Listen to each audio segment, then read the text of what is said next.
Matteo Pessina with the goal. Italy 3 wins from 3. They've won Group A, but Wales have come runners-up in the group, which is a terrific achievement. Rob Page's side can look forward to a last 16 game in Amsterdam this weekend. Italy will be at Wembley. Switzerland might still qualify. They've come third with 4 points. Shaqiri got a couple in their 3-1 win over Turkey, who've been massively disappointing. But the Swiss will have to wait and see whether those 4 points are enough. Italy, by the way, 30 unbeaten. That equals a national team record.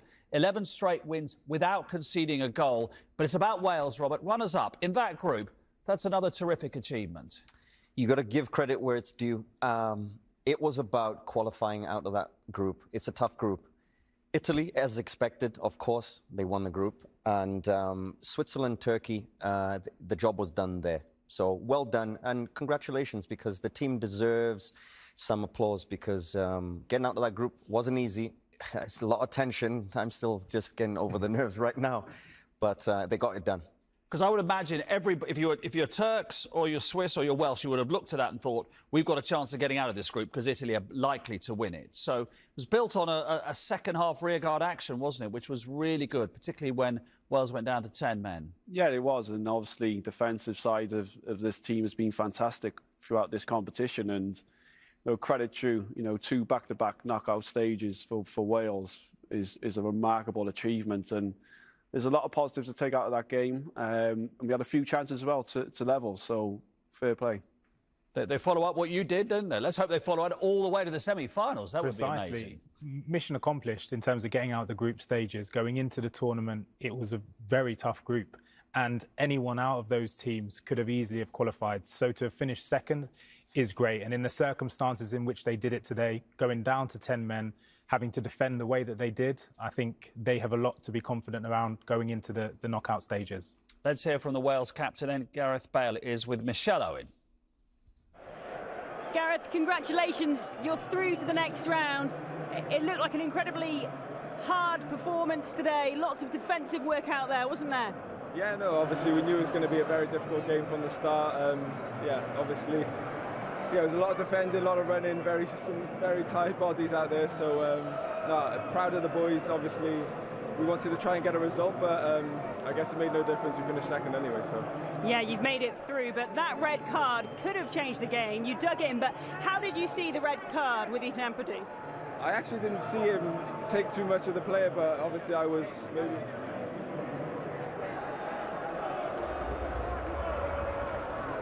I'm going to argue to try and defend Ethan, but it was unfortunate. But again, we had to dig deep, and obviously we knew we were losing, so we had to make sure we didn't concede as many as possible, because we knew that 5-goal swing was still there. And those are qualities to take through to this next round now, aren't they? Yeah, no, of course. We have to just recover again now. We've got, I think, a little bit of a break now, maybe 5 days. So. We'll patch everyone up and get going again. And finally, just that big chance you had. Just talk us through what happened.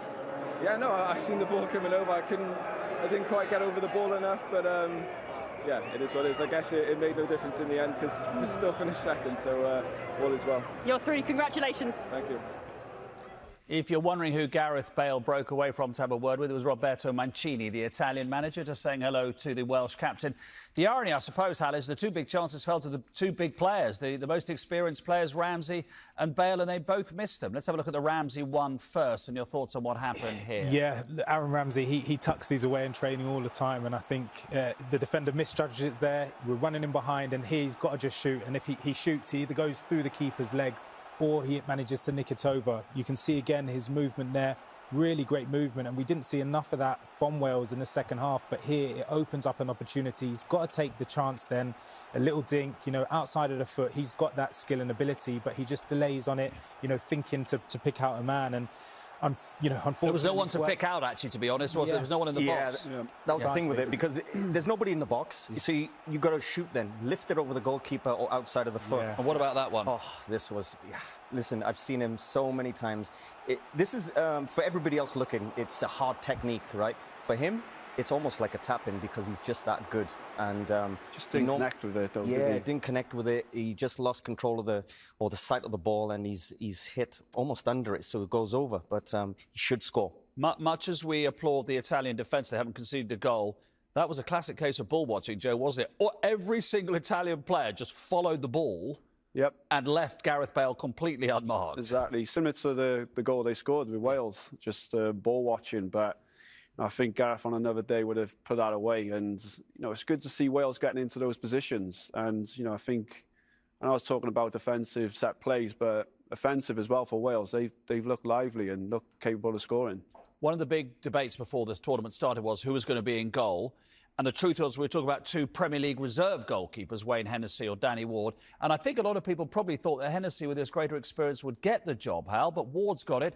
And we have to say, how highly do you rate his performances in the Euros? Phenomenal. He's been fantastic. He's made saves in every single game. He's got the team out of trouble when we've been defending deep. Again here with Italy, with the pressure, they're always going to have chances. And fantastic save, manages to keep on to it. And he's done that throughout the course of the tournament. And hopefully he's going to be able to carry it on as we progress. It's a hard one to judge, isn't it? Because, as I say, neither was playing regularly. So from Rob Page's point of view, that's a very hard one to adjudicate who should go in goal. Well, he said before the tournament that it was one of the really, really hard decisions for him. And he had a word with Wayne Hennessy before the first game and said to him that obviously, disappointed too, but he's going to pick Danny Ward. And so far, it's been a great choice because, listen, the beauty of it is two great goalkeepers. So even if you chose Wayne, you wouldn't have got it wrong anyway. No. But he's chose Danny Ward. He's been excellent in the tournament. Let's get more reaction then. Aaron Ramsey is with Michelle. Aaron, many congratulations on reaching the second round. What was it like out there? Oh, it was tough. for long periods of that game, it was tough. We're up against a great team. Go 30 games unbeaten, that's some achievement, so fair play. But again, we showed great character. This team, you can never question our character. We always give absolutely everything out there. And again, we dug in for Ethan. I feel sorry for him. But we have each other's backs out there and we've finished off the job. You feel sorry for him because you didn't feel it was a red?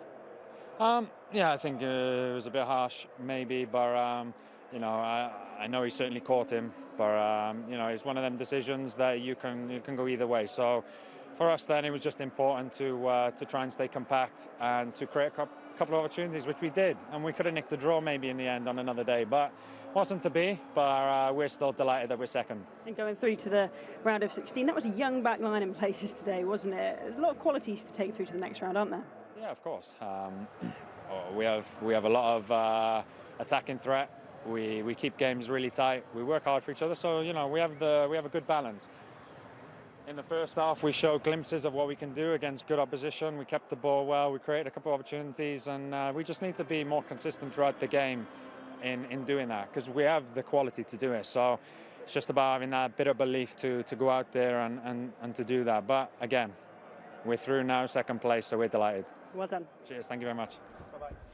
Aaron Ramsey mentioned Ethan Ampadu there, who was sent off straight red card in the second half. Let's have a look at it then. Peter Walton, who is our referee with us throughout the Euros here on ITV, says there's no question it was a red card because that's what the referees have been told to give a red card for. So we can argue, you can argue as much as you want, Robert. Peter is going by what UEFA say. He's given the ball away, hasn't he? He's sort of chasing it to try and make... Sorry, it's a bad pass. He's chasing it to try and make up for his mistake. Yeah. And in this moment, what he's told to do is if you give the ball away, forward defend, go and get it back as soon as possible.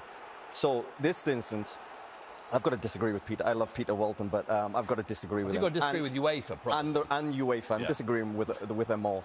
Because, listen, in any training session, this happens every day.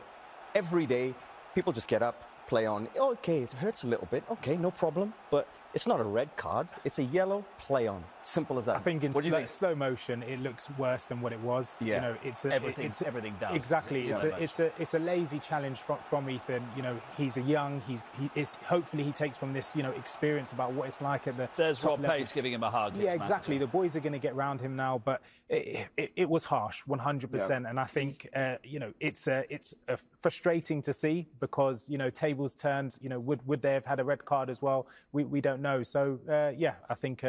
We'd have to hope so, as Peter says, because UEFA have decreed that is a red card. It's a game I think if it was up shin high, we'd have all gone, that's definitely a red, no question. Because where it was, I think, in our football, probably would think it is a yellow. But I feel sorry for Ampadu, especially coming in as well, first start of the campaign. You want to put in a solid performance. And like you said, it's not high. It's sort of ankle range where I've seen it a few times in this competition, and they've been given yellow cards. So we're talking about the one Spain yesterday for the penalties. Exactly the same, maybe even later. Yeah. It's not malicious. That's the point we're saying. It's a one-game ban. We think it shouldn't be more than that. So fingers crossed. There's nothing you can do about the red card now. That it won't be more than one game. The Italians 3 wins from 3, unbeaten in 30 under Roberto Mancini. Here he is with Michelle. Roberto, congratulations. Thank you. 3 wins in a row, equaling the national record to 30 games. What's it been like? We are happy, but we know that after the group stage, restart a new European Championship. Now it will be different. You made 8 changes, but all your players that came in seem to know exactly what they're doing within that system. How have you coached them to be like this? This is because the guys are very clever and they wanted to win every game. They have a good mentality. I'm very happy also because for this reason, because we changed 8 players and we played a very good game. And Wales were tough to play against, tough to break down today, weren't they? Yeah, but always is difficult to win. I think that we play against a good team because Wales is a good team, but I think that we deserve to win. Thank you, Roberto. How cool was he looking, Roberto Mancini? I don't know why we're surprised. Won the title with City, obviously, with Inter, 30 unbeaten. They're playing Ukraine or Austria at Wembley on Saturday. They'll be hot favourites to get to the quarter-finals. They're not a dark horse anymore, are they, the Italians, that's for sure? Nobody, before the tournament, nobody's talking about them. Nobody's giving them a chance. Right now, everybody's talking about them. Yeah. They're good. And credit where it's due. Yeah. They were impressive. They've been impressive every game. They look like they're going to score goals. They're very energetic. And they've got people who are missing today, by the way. This is... most of the first team are missing. Exactly, yeah. This is almost their reserve team. So when you look at it that way, they can score goals, and there's people to come back in. And if you're going to beat them, you might have to score. Of course, you could beat them on penalties after a 0-0, but you're probably going to have to score a goal at some stage against them. Yeah, certainly. And we've seen there, again, a set piece at international level for the players and the quality that they have in the team. They have to score from a set piece. So, again, that's something that the Welsh team have to take from this and really build on and make sure that we're defensively solid and defend the box better moving forward. So Gareth Bale is saying something along the lines of, we've got 6 days off, then we're going to Amsterdam, I'm a lip reader, and we're playing one of Finland, Russia or Denmark, probably. Probably Belgium are going to win that group. Finland, Russia or Denmark, that's not bad, is it? No, they're capable of winning those, but we've been there before. You know, these knockout stages is very difficult. We had Northern Ireland before, and it was a scrappy game, and it's going to be more pressure on Wales because they're expected to win. So, but you would take them.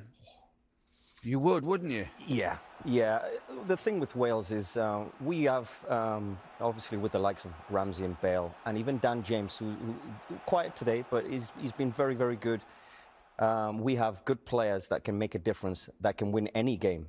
So, well, Bale is probably thinking, well done, guys. We got through golf tomorrow. Maybe a couple of days of golf. Yeah. Golf tomorrow, then we fly, then we go to the Netherlands. Thank you very much, everybody. Great to have you with us. And we will be back tomorrow to